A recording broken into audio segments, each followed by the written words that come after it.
那我们就直接进入对话。待一会儿呢，我先提问吧，然后大家可以你们有问题的话，就可以直接通过那个 QR 码把问题输入，可以输入中文的或者是英文的。Let me start by asking simpler question. DPM Heng, this morning you mentioned also, I mean, we all know that in March, after PM's, when PM visited China, our bilateral relations with China was upgraded to what we all know, all-round, high-quality, future-oriented partnerships. 全方位高质量的前瞻性伙伴关系。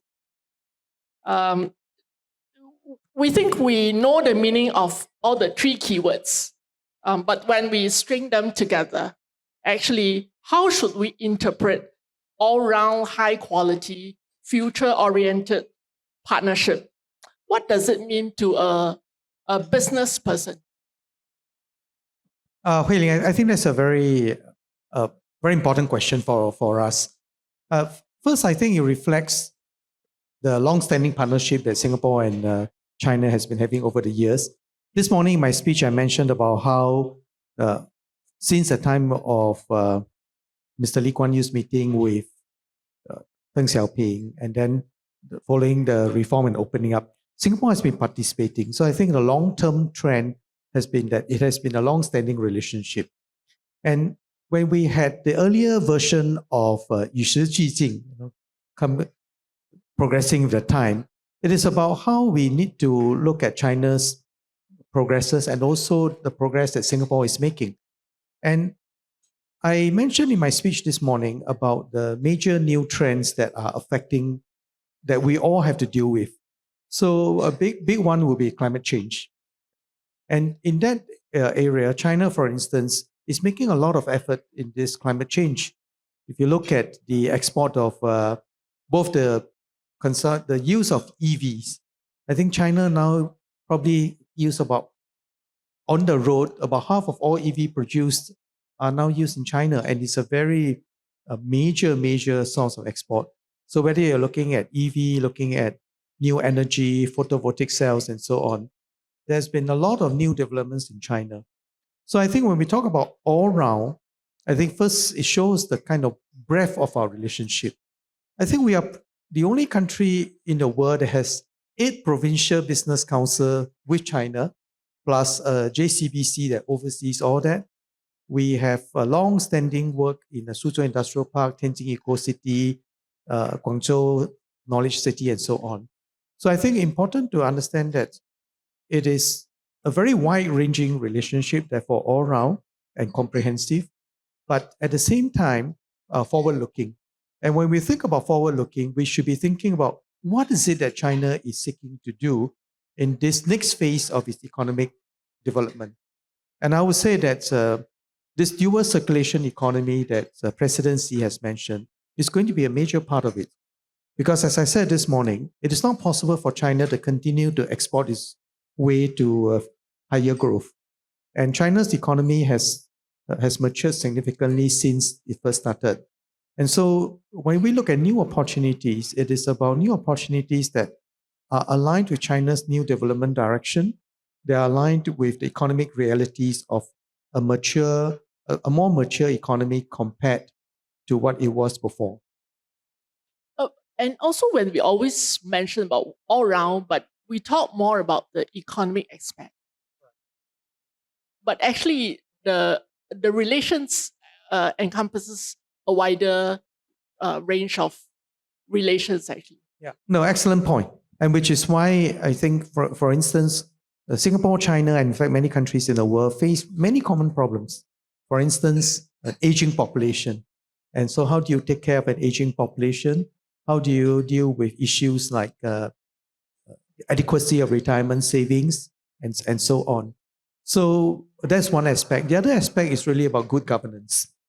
I think there's a lot of work going on about evolving a new way of governing a country and looking at how you can work on different aspects of it. In fact, a few years back, I was in China and I spoke at a party school.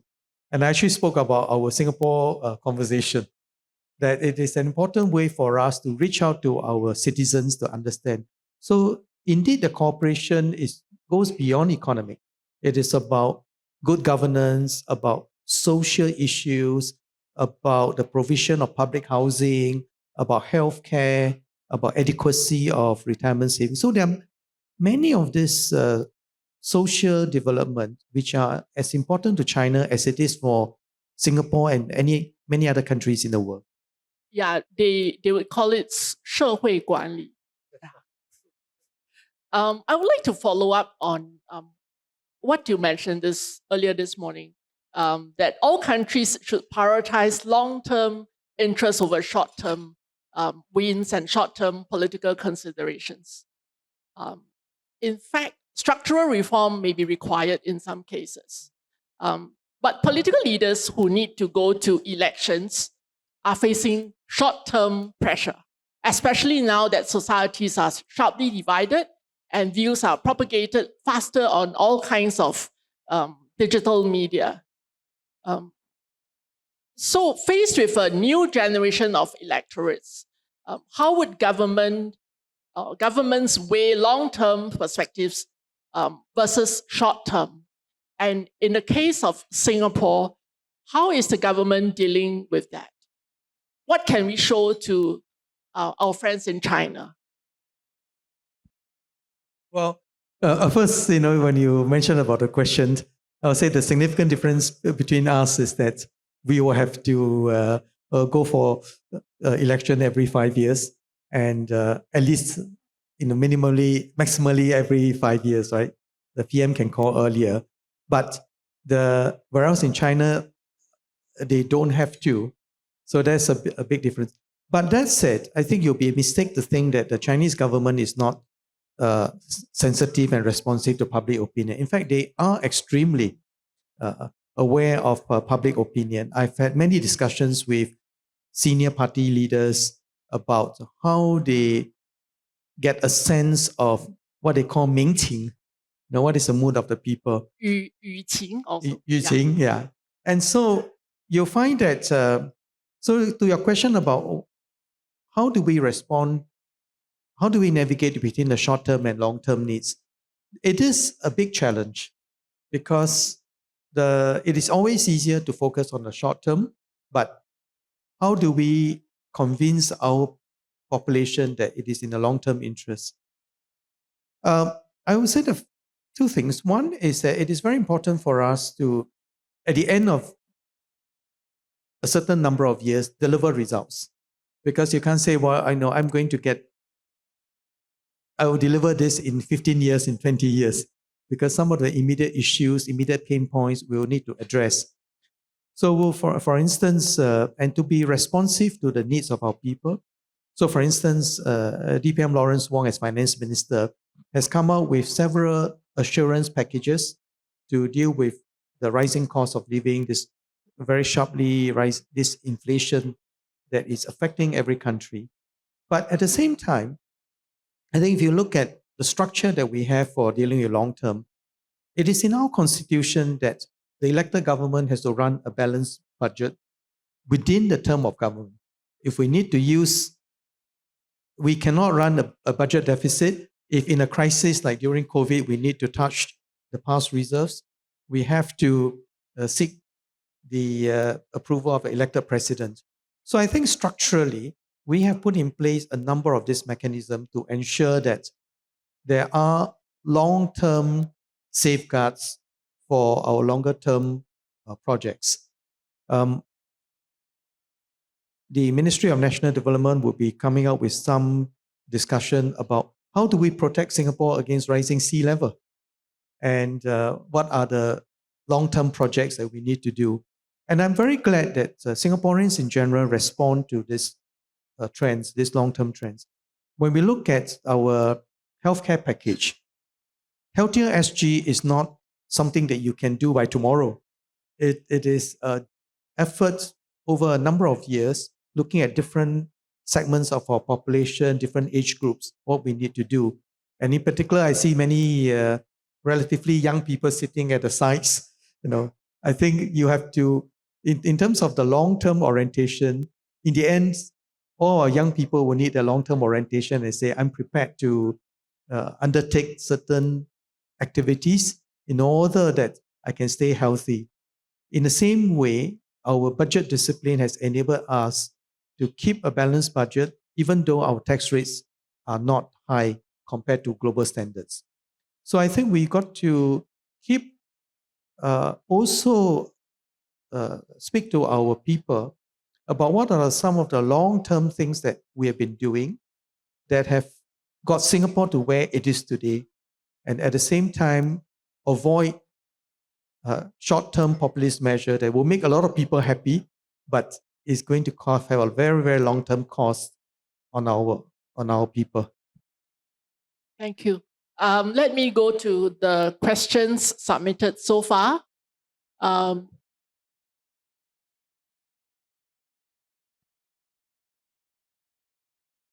DPM mentioned about aging population. Actually, there's one question on China and Singapore both face demographic challenges. In your view, what are some similarities and differences about how each country is dealing with this issue?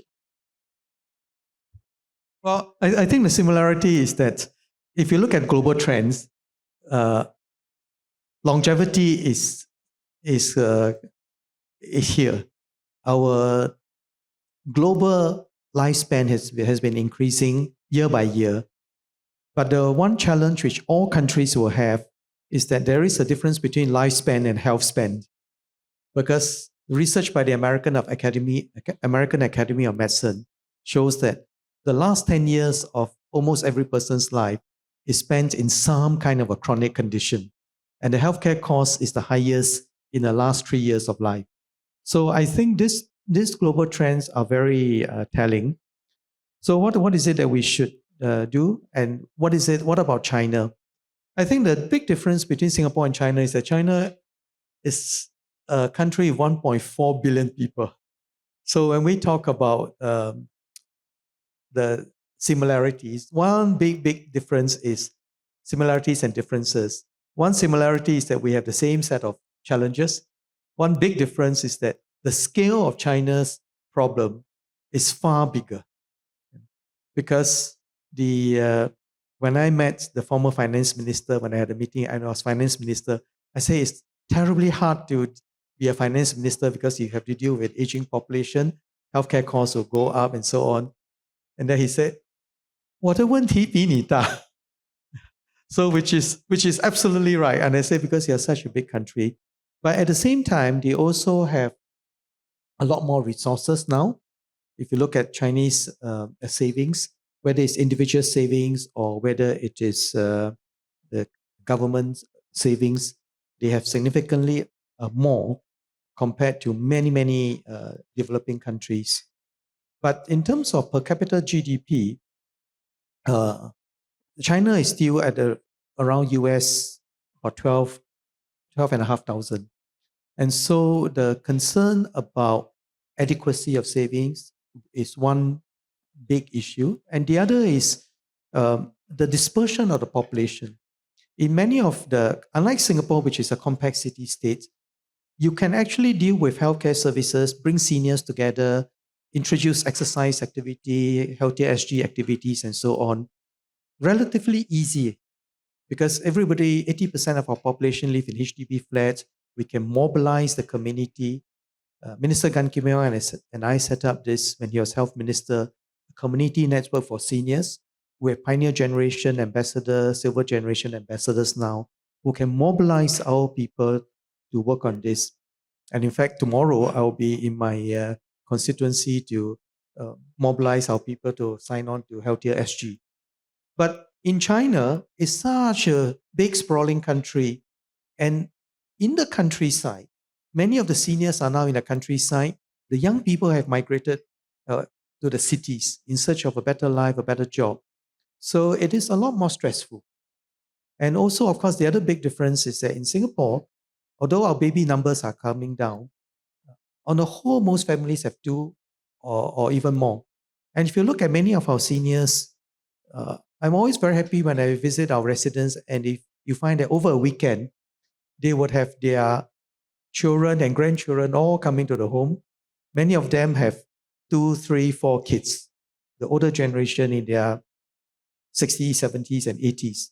But in China, because of the one-child policy, the pressure on that child is enormous. A couple would have 2 sets of parents to look after, right? So 2 versus 4 above you, and 1 or 2 child, and now it's encouraged to have more children, 1 or 2 below. So you have 2 persons having to support 6 persons probably, and their parents would also have, like Singapore, older people have far lower income than younger people. So I think the stress on this healthcare, on taking care of the senior, will be a very major issue. But on the other hand, if you look at the kind of disease patterns that we have, 75% of our population are Chinese. The Chinese genetics is very different from Caucasian genetics when it comes to diseases. So if you look at cancer, for example, in Singapore, gastric cancer is a major issue. So is China. So there are many areas that we can work together. In fact, it's very sad to know about Premier Li Keqiang's passing. But when he was last in Singapore, I actually went with him to visit one of our companies that's looking at a treatment method for gastric cancer. And in Singapore, we don't have, even though it is a very major problem, we don't have enough patients to do clinical trial. So the chairman of the company said, we don't have enough. And Premier Li said, we have many of such problems. Do come to China and do your trials in China.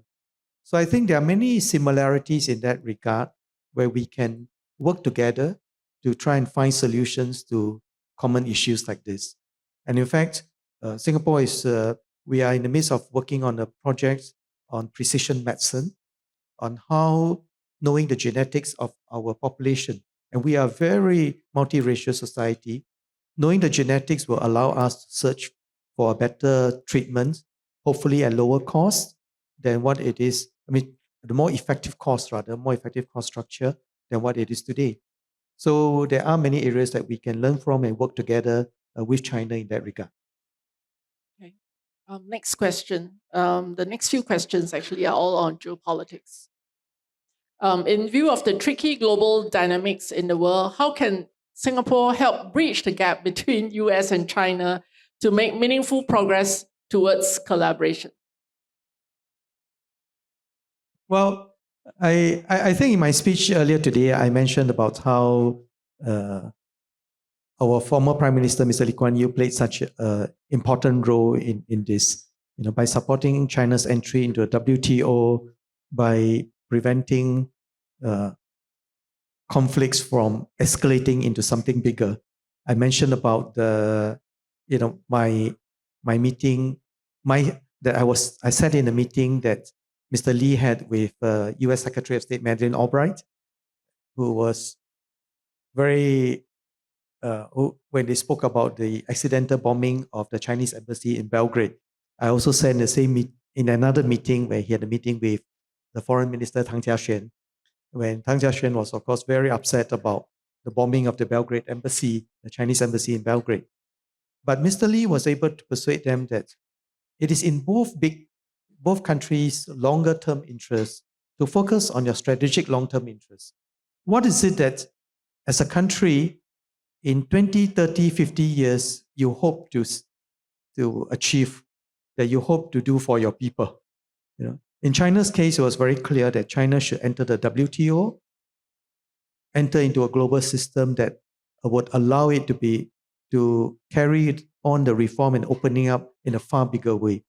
In the case of the US, it is better that it was still, the Cold War was still brewing.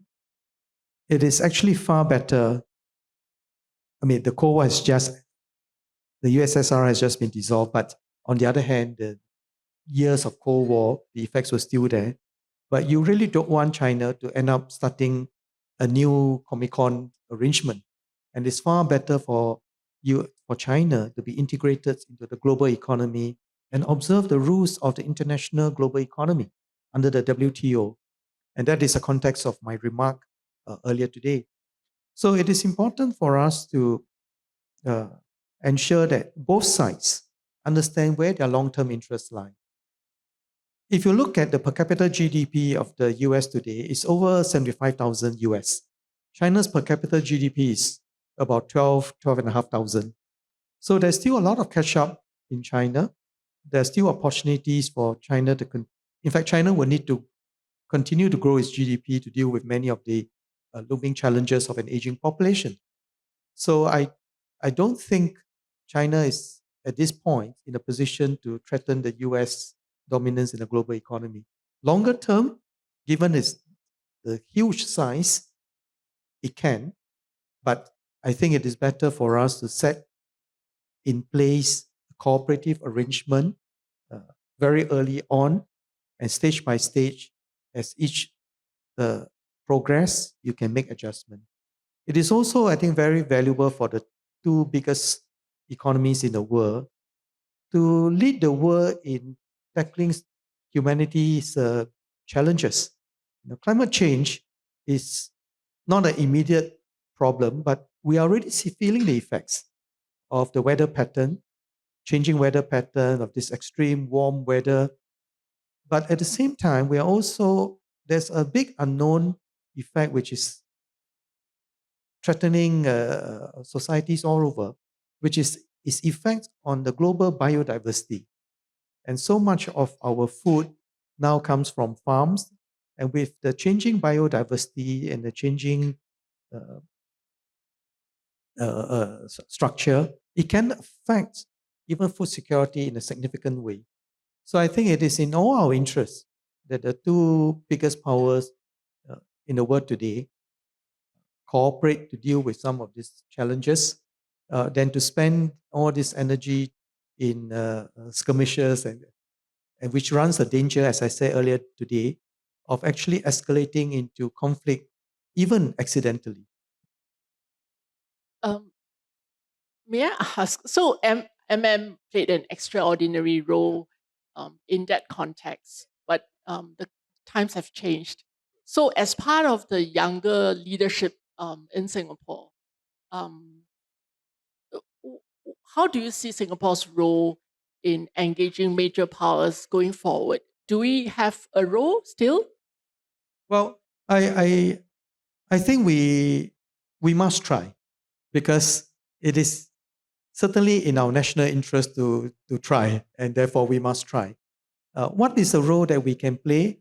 I'll say that we can be a trusted and neutral center for many of these dialogues to take place. So, for instance, the Shangri-La dialogue is one such dialogue where many countries have been using it to talk about this. Today's forum, What Business China is doing, I think is a valuable way of bringing partners from all over. I noticed that today I saw many ambassadors from who are based in Singapore who were also at the forum. So in fact, I actually suggested to Ishan that as part of the chairman of our Business China, that as part of Business China's activities, I'm very happy to see so many of our ASEAN colleagues here.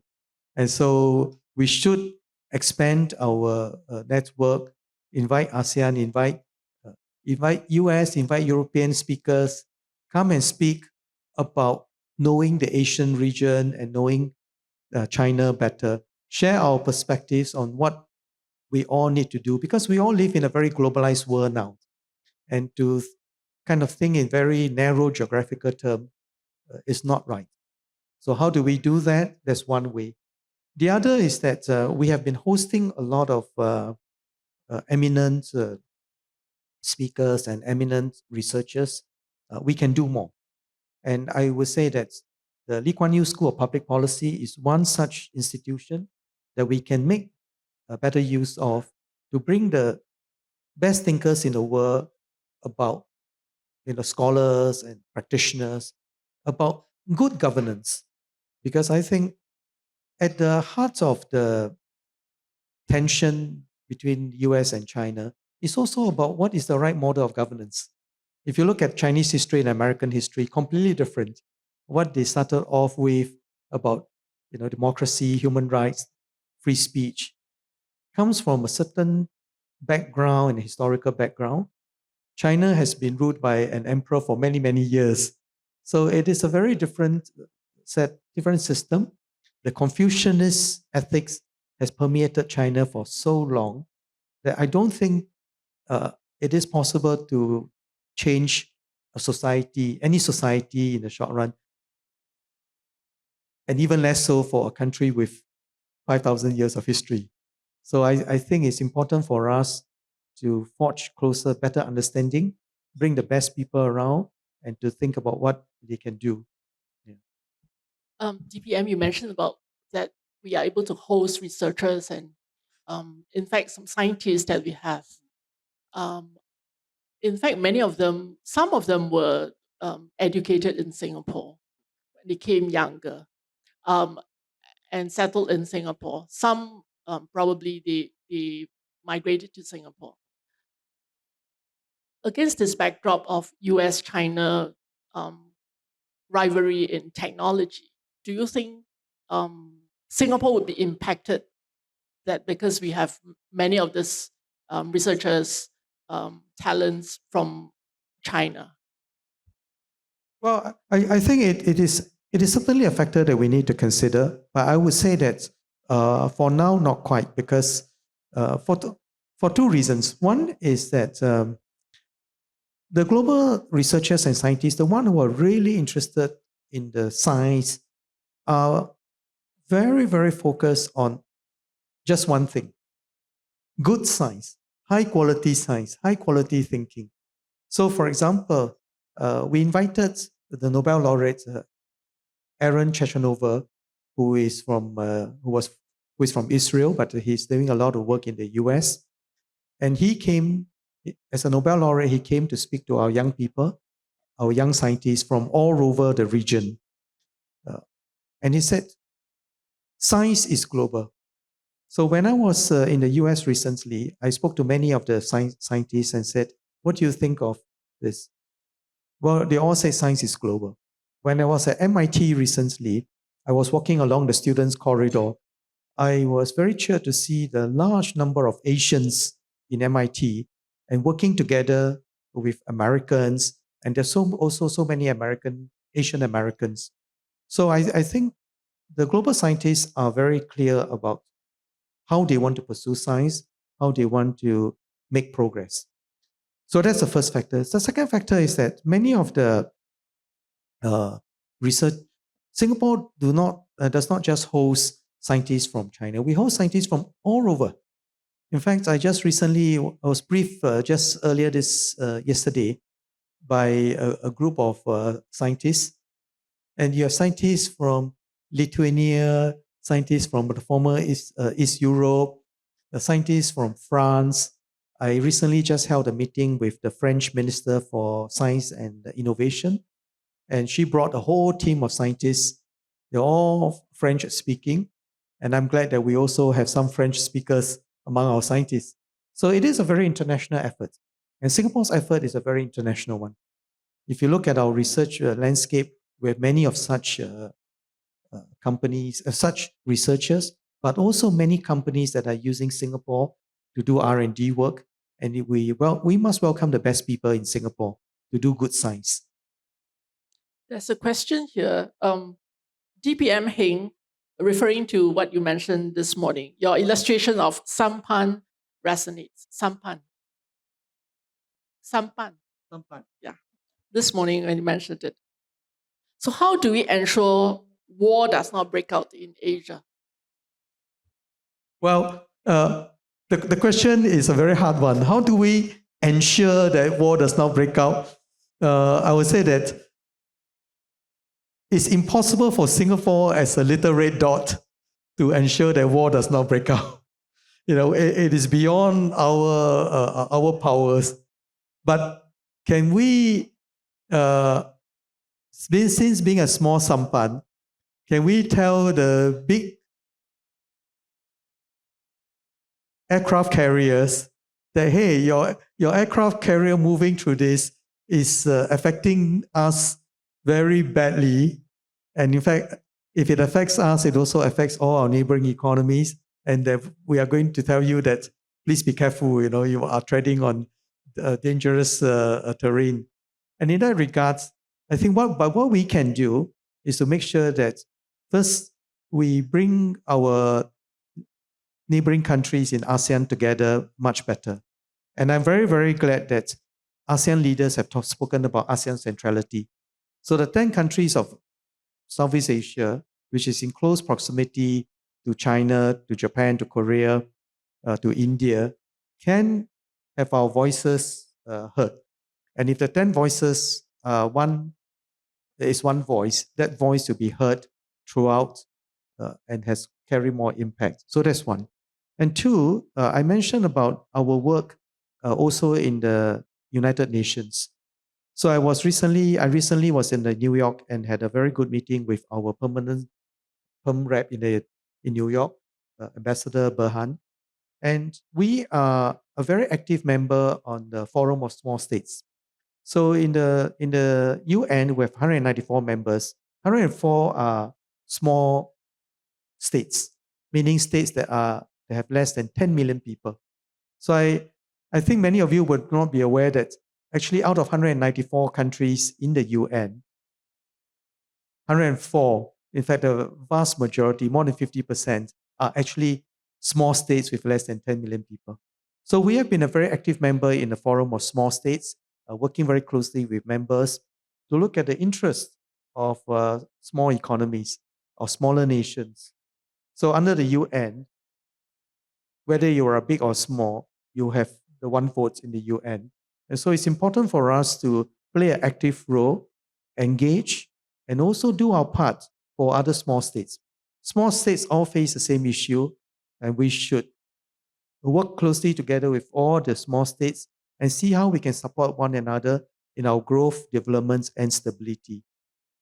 So in short, Singapore has no means to prevent any major thing, but I think we can influence opinions, we can influence the views, we can help to define what are the long-term interests of small states, but at the same time, work proactively, work cooperatively with the bigger states in this regard. We have about 6 minutes left. There's one question, follow up with the Sampan one. Any this is very enterprising, so asking what any tailwinds, headwinds in terms of business opportunity available in Singapore as a result of the recent geopolitics? What business does the Sampan have? Well, the Sampan detects the wave a lot faster, right? So we should be a lot better. What is the opportunity for a small open economy? I have been discussing a lot of work on innovation with many companies and bigger economies. And the number one complaint of many of these companies in the bigger economy is that, wow, it's hell of a difficult to get anything done, because many of the new innovations, many of the new ideas require approval from so many layers of government. You need the city government, you need the provincial government, you need the national government. And by the time you get the approval, it's too late.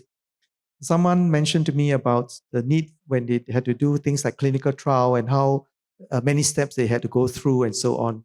In Singapore, we are only one tiny layer of government. And for many years now, we have this pro-enterprise panel and so on. So it is very important for us to really work in close partnership with the private sector, so that if you have a bright idea, if you think that something needs to be done, tell us. And if the rules can be changed, we'll change it. So in that way, innovation can proceed faster, good ideas can be scaled. During COVID, when I was finance minister, I thought that the global economy is undergoing significant changes. So I convened the Emerging Stronger Task Force, co-led by Minister Desmond Lee and Mr. Tan Chong Ming. the CEO of PSA. So and they convened a group of very eminent CEOs in Singapore. I think one of the most important recommendations that they had is to come up with this thing called AFA, or the Alliance for Action. So the Alliance for Action is not a project team, it is bringing the most senior government official or even a minister to co-chair a project with the private sector. The private sector has a proposal. Both sides can sit down and talk about what needs to be done. And therefore, you can set out the parameters early, and within months, you can have an approval. So a good example of that project that came about was SG TradeX, a system of looking at how information across our trading system can be better prepared and shared. And SG TradeX is now doing very well. And it links up with all our national databases. So that's one. Another area is that when you look at research in human genetics, the fact that Singapore is small and nimble allows us to do genetic research, allows us to get volunteers very quickly. And with that finding, because we are a multiracial society, we can now do, even within Singapore, comparisons of, is there a difference between the Chinese, Malays, and Indians? And in fact, when I was in the US, I was discussing with the Americans that we can do cross-country comparison. All your patient samples are Caucasian genetics. Ours are all Asian genetics. Let's look at whether is there any difference between the two. So certainly in the deep tech area, in the high tech area, in areas requiring research, I think we have an edge. In areas that require changes in rules and regulations, in promoting innovation, I think we can move fast. So the key thing is move fast. And those of you in the private sector, if you have a great idea, you can write to me and we'll talk about how we can do this together. Thank you. One last question. Now that we are in this political transition, with your experience in the cabinet, in government, what do you think what's the role in supporting DPM Wong going forward? Well, I think DPM Lawrence Wong and I have entered politics together actually in 2011. Yeah, but he's about 12 years younger than me, so I'm very glad that he has all the energy to do many of this very heavy lifting that will have to come. What I can do, first and foremost, depends very much on what Lawrence would like me to do. But the areas that I'm likely to work on together with him is about the continued upgrading of our economy. I think, as I mentioned in my speech this morning, every leader in any country, big or small, north, south, east, or west, will have to do one thing for their people: raise the standard of living for their people. Make sure that the students coming out of schools have a job, coming out of the universities have a job. And this is going to be a big challenge going forward, because it's not a given. If you look at youth unemployment all over the world, it is rising. And some of it is because the very severe misalignments between what they are taught in school and what is needed in the workplace. And in the coming years, with the big changes that is going on in the global economy, with this globalization, with this competition, with this potential changes in the way that trade is going to be done, I think preparing our people will be very important. So A, preparing our students, and B, also preparing our business leaders. So I started a work with our Singapore Business Federation to look at how we can develop corporate leadership, because I think developing leadership in our sector will be key to our competitiveness in the long run. I'm also working with some of the social services agencies on, again, same thing, developing leadership for the future. For a future that is more fast changing, that's more uncertain, but at the same time, focusing on the values of our people. Because without that sense of togetherness, without that integrity, I think it's very hard for Singapore businesses and Singaporeans to excel at the world stage. But if people know that Singaporeans are trustworthy, have integrity, our business people can be trusted, then I think we can go very far. It's always taking that long-term view of Singapore. I would like to round up today's fireside chat with a quote from MM that I found in his speech in 1965. I think at that time he wasn't, we all don't know whether Singapore would survive, but that was in his speech. Let me quote, "I'm calculating not in terms of the next election. That is no trouble." He was talking about 1968 is no trouble. "I'm calculating in terms of the next generation, in terms of the next 100 years, in terms of eternity.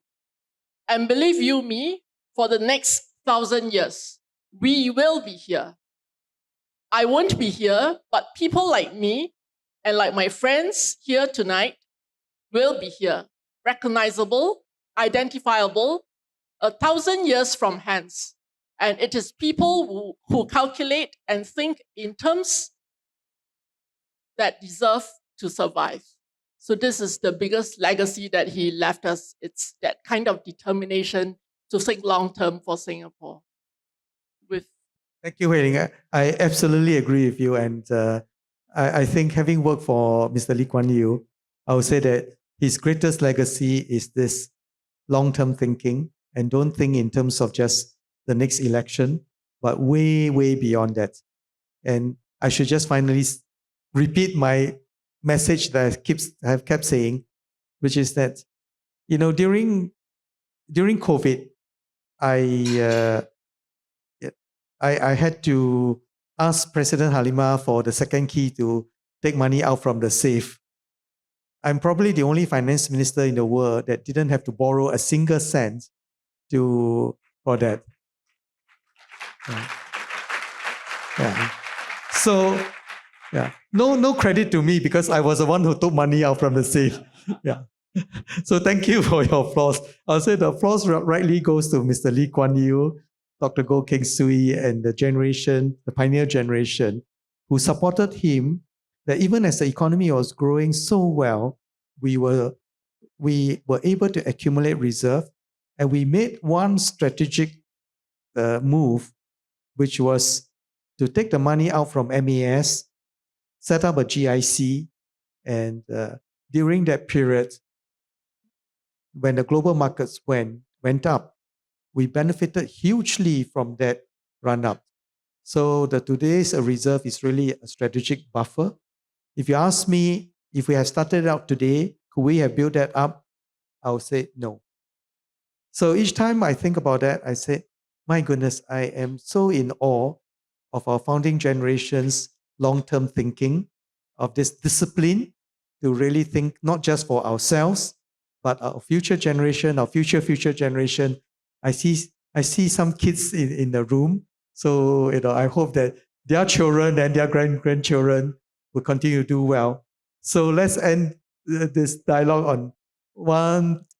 I hope that everyone thinks the one takeaway is really don't go for short-term benefits. Think long-term. It's hard work, but it's worth it. Thank you. With that, please join me in thanking DPM.